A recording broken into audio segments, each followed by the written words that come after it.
شاهي نعم. خلصنا من قشره الشتاء، دخلنا على قشره الصيف. قولي لي حل بقى. تفتكري ايه الحل؟ انت كنت بتقولي لي ان في حل القشره الحنه، والحنه أيوة. بصراحه بقى كتير قوي، بتقعد 4 ساعات على شعري و8 ساعات تتخمر واقعد اعجن فيها. أيوة. وبزهق بصراحه. قولي لي بقى حل تاني. عينيا الاثنين. يعني فعلا في حل اسرع؟ طبعا. امال انا بعمل ايه في حياتك ومن مطبخك، ومش محتاجه تجيبي اي برودكت. بس لو عايزه تجيبي شامبو قشره ممكن تجيبي ده.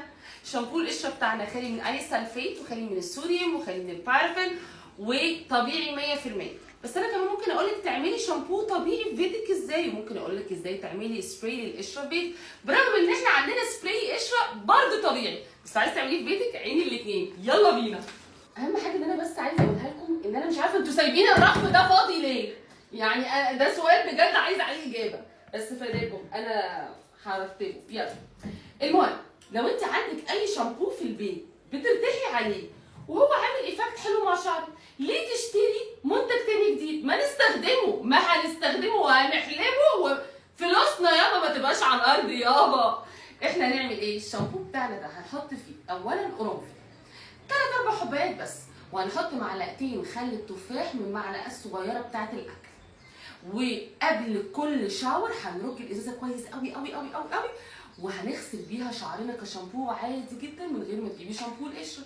بس لو انت عايزه تجربي شامبو قشره جديد حلو ما يبقاش فيه مواد كيميائيه، ممكن تجربي المنتج بتاعنا. وخصوصا ان احنا عاملين كمان على سبراي القشره وشامبو القشره وحمام الكريم، عاملين عليهم عرض جبار، خصم وعليه هديه مقوي الاظافر. بس تعالي اقول لك سبراي القشره تقدري تعمليه ازاي في بيتك. عندك زيت نعناع؟ لا يا شيخي ما عنديش زيت نعناع طبعا. خلاص نجيب النعناع الفريش ونعمل بيه سيرم. النعناع الفريش تقدري تعملي بيه سيرم وتونر، وتقدري تعملي بيه سبراي للقشره. يعني النعناع الفريش ده هنستغله، مفيش مطبخ من غير نعناع. امال احنا بنشرب الشاي ازاي يا جماعه؟ الشاي يعني نعناع معروفه. قبل بس ما اقول لك هيقع من ايدي. قبل بس ما اقول لك ازاي تعملي سبراي القشره، انا عايزه اقول لك ان العرض ده الثلاث منتجات دول عليهم ده هديه مقوي الاظافر اللي عامل ايفكت جبار، والريفيوهات بتاعته مكسره الدنيا عندي. خشوا شوفوا الريفيوز بنفسكم عشان تصدقوا ان المنتج ده جاي من الاخر. بس تعالي برضو يلا اقول لك ازاي تعملي تونر او سبراي القشره او سيروم القشره. عارفه النعناع الفريش ده اللي في مطبخنا هنجيبه وهنغسله كويس قوي قوي قوي قوي قوي بميه سخنه ونطره خل كده عشان لو في اي حشرات بس تموت. وهناخد النعناع ده ونصفيه وننشفه كويس قوي قوي قوي بجرايد او مناديل، اي حاجه بس بتمتص حلو يعني. وبعد ما ننشفه كويس نسيبه بقى كده في الشمس ينشف. انا عايزاه نعناع ناشف.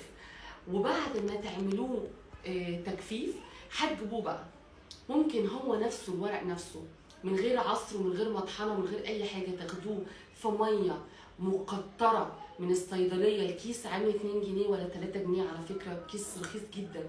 هو الكيس عباره عن 50 مللي، ممكن تحطوا فيه النعناع المجفف ده، وهو ده اللي يبقى التونر بتاعكم. وعلى فكره مش بس لشعرنا، ممكن كمان لوشنا. لو عندك اي حب شباب هيموت لك كل الحبوب اللي في بشرتك وعلى ضمانتي. بس اهم حاجه تستخدميه مره الصبح ومره بالليل. لو انت حاسه انه هينشف لك شعرك شويه ممكن تحطي فيه اي زيت ترطيب عندك. وزيوت الترطيب يا جماعه اتكلمت فيها مليون مره، بس عشان خاطركم اقول تاني. زيت الترطيب عباره عن ارجان او سمسم او جوز هند او صبار او جوجوبا او لوز حلو او جنين القمح، كل دي زيوت مرطبه. ولو عندنا زبده الشيا يا حبذا يا حبذا. المهم ان انت تستخدمي اي زيت ترطيب عندك في البيت. ولو عايزه تعملي من كومبو الترطيب ده زيت ترطيب يومي لنفسك برضو يبقى على سراحتك تستخدميه يوميا، انا اقول لك طريقته عينيا ليكي. بس خلينا دلوقتي في السيرم. انت على ال 50 مللي بتوع الماء المقطر دول هتحطي عليه 10 مللي زيت ترطيب لو شعرك بينشف. لو شعرك مش بينشف قوي ممكن بس 5 مللي كفايه جدا جدا جدا. اهم حاجه ان السيرم ده ممكن نحطه في مكان حرارته تبقى معقوله، ما يبقاش حر قوي عشان ما يعفنش. وفي نفس الوقت ممكن نحطه في ازازه غامقه ما تبقاش بتتعرض للاضاءات كتير. ولو انت ما عندكيش مكان يكون درجه حرارته عاليه يبقى خليه في الثلاجه، طلعيه في كل يوم ورجعيه تاني. عملتي التونر في بيتك وعملتي لبشرتك، للحبوب اللي عندك، ولشعرك وللقشره. انت عايزه ايه اكتر من كده؟ بس لو عايزه برضو السبراي القشره جاهز عندي، عيني الاثنين عامله عرض اهو، مفيش حجه اهو. ولو اخدتي بقى المجموعه دي فهي فيها حمام كريم. حمام الكريم ده ريحته تساليني عنها كده بعد ما تطلعي من الشاور وتقولي لي ايه اخبار نفسيتك، عشان انا مش بطبطب بس على شعرك، انا بطبطب على قلبك.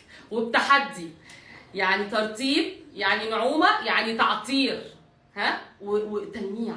عارفين انتوا اللمعه اللي بتبقى في الشعر باينه على شعري اهو؟ ها، يلا بينا.